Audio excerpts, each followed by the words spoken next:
Hey guys, this here is Getaway Driver 101, and today I'm going to be doing a showcase on the PS5, fans, upgrades, and SSD explanation on how the externals work, so on and so forth. As you can see, I have an external hooked up. The external is a 3.0 oscillation external. They're cheap.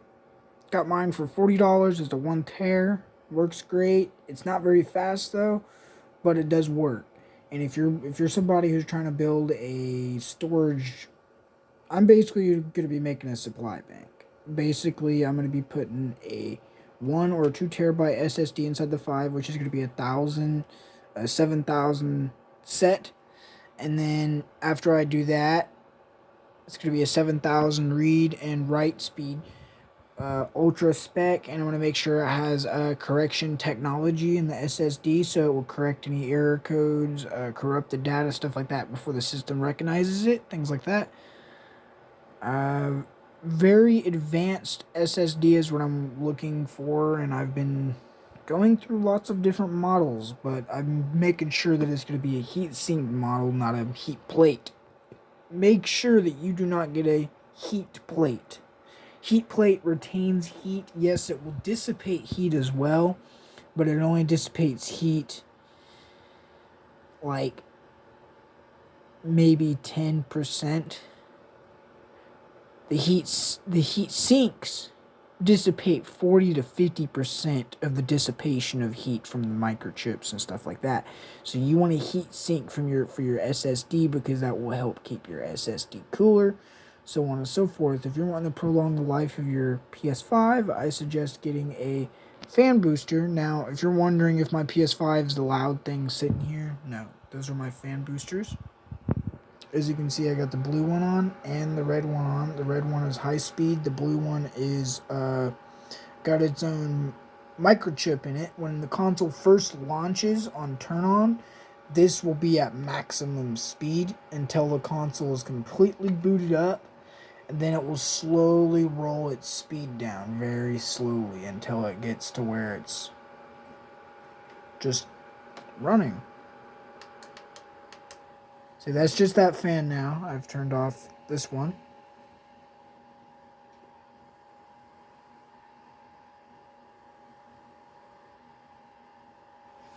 And yes, the blades are right there. They are visible blades. They do not hurt if you touch them, but yes, I would not recommend doing that if you're wanting them to last a long time. Oh, I gotta clean my console. I got dust. Yeah, dust. It's been a minute since I've cleaned it though. It's been about a month. But yeah, this Nexigo stand here, this is a Nexigo clip-on. This here is $20 just for this, and this only, nothing else, no nothing. Just it slides on and clips on down here, and you turn it on, power it on, and call it done. If it don't work when you get it, then there's something wrong, because it should work. Now this here, both lights did work on this, but this light went out. From what I read, it's just a cheap LED light. They ain't supposed to go out, but it did, so maybe mine was a fluke. But the light here works. This light works for the charging stand. And I'm able to keep the externals here. I can do probably up to around 400 to 500 games right here just by doing externals and externals only. Only downside to externals is the PS5 can only play PS5 games on an SSD. So that's something else to know if you do not know that, for people who may or may not know that. SSDs are only required for PS5 and PS5 games only. Now you might be thinking, oh, well man, well what's the point in using an external? Those are dumb to use. No. Because you can still store PS5 games on them as storage, like a library. Basically, you make a whole new library. Instead of you spending, let's say, 5 to 10 hours to download a game, you download it, put it in your library as an external storage, store it, copies it over, takes 10 minutes to copy, depending on which model of a 3.0 you get. I got the 3.0 original. The 3.0 original does 150 megs upload copying from the PS5 to this. From this to the PS5, it does 5 gigs. So basically, if I download a game via the internet, this here will be able to do up to 5 gigs a second. If it's copying and copying only, it will only do 150 megabits a second. Now that's okay, that's fair. The reason why I didn't get one of the ones that did 5 and 5, which I could have did, it's like another $60 to do that. So I got this here for $40 for a 1 tera, and that's honestly what I'm going to do. From the quality of how it runs and how it functions, it basically functions like a hard drive. Just the PS5's internals are able to withstand the hard drive. And it is considered a hard drive, but it is actually an SSD hard drive. Now you might be like, well, how is it an SSD into hard drive? Well, hard drives use disk. SSDs do not. SSDs use microchips and so on and so forth. The way an SSD hard drive works is a hard drive is supposed to be external. SSDs are not. They're supposed to be internal. Well, the way they do it is they take a board that they would use on a hard drive and they put SSD microchips, things like that, and they put a bunch of software in it where all this and everything inside runs together. So there is technically an SSD microchip somewhere inside these, but they're built differently than your M.2s, which is neat, but it is not a moving disk. So if you get these, make sure that they are rated as SSD externals, HDDs, which means it will be an SSD model type that will function as an HDD 3.0 external, which is what you want. The seg gates are a little pricey, but they're decent.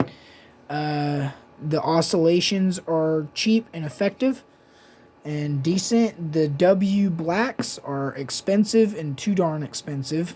The SSD W black 500 gig is honestly the cheapest one out there, and it's a 7,000 write speed and read speed of 6,800, so it's 200 less. So can y'all see my dust? Yeah, there's the dust. It's not that bad, but it will get there if I don't clean it up. And then yes, the stand does not come with the remote. If you get the $30 stand, if you get the stand with the remote, then it comes with. But yeah, that there is basically the brief explanation on how to prolong your life of your console. You want to stand with a fan, another fan back here, externals, an SSD, things like that. And you want to make sure that you get the most powerful SSD that there is, and make sure you get an external that you're happy with. And then if you get a stand like this, I suggest getting the one that uses the controller ports, and make sure that it's a 3-speed fan. Make sure all the speeds function when you get it. So like right now, mine is at operating temperature. So like right now, I barely feel any air coming out of this. Now, you might be thinking, oh, if you barely feel anything, then it's probably not working. No, it's working, because the reason why it feels like barely any air is because it's at operating temperature. It's the same temperature as the air that's inside the console, which is inside the room. So everything in here is the same temperature as the room right now, because the console is not. It's just been idling. It's not playing a game or nothing. But yeah.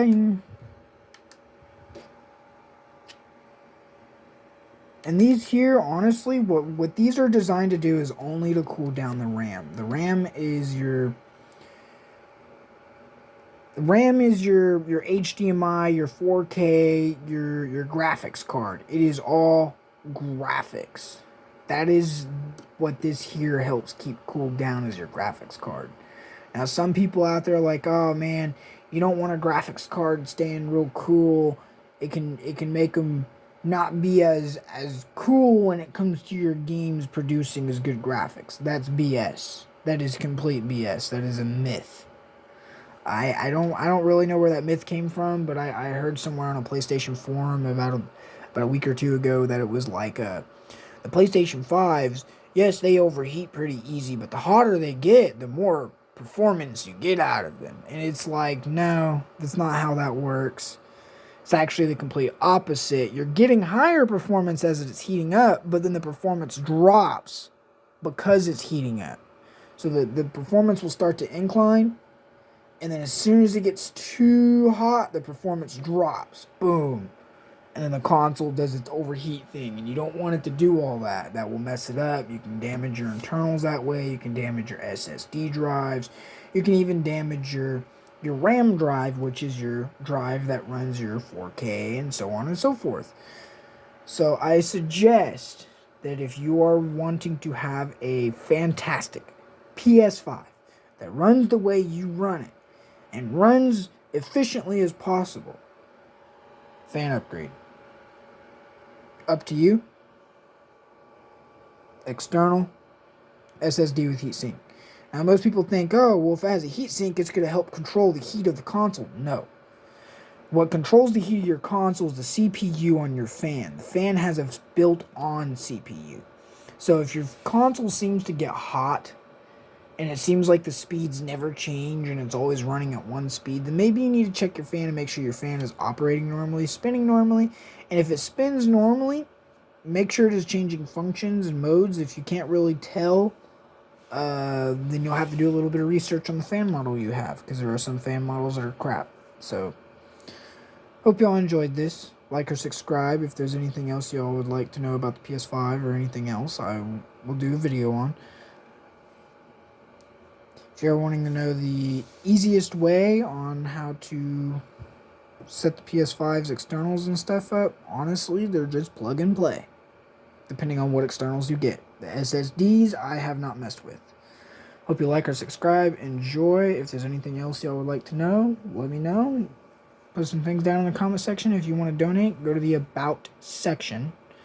And in the About section, there will be 2 links for Cash App. Thank you. Like or subscribe. See y'all later.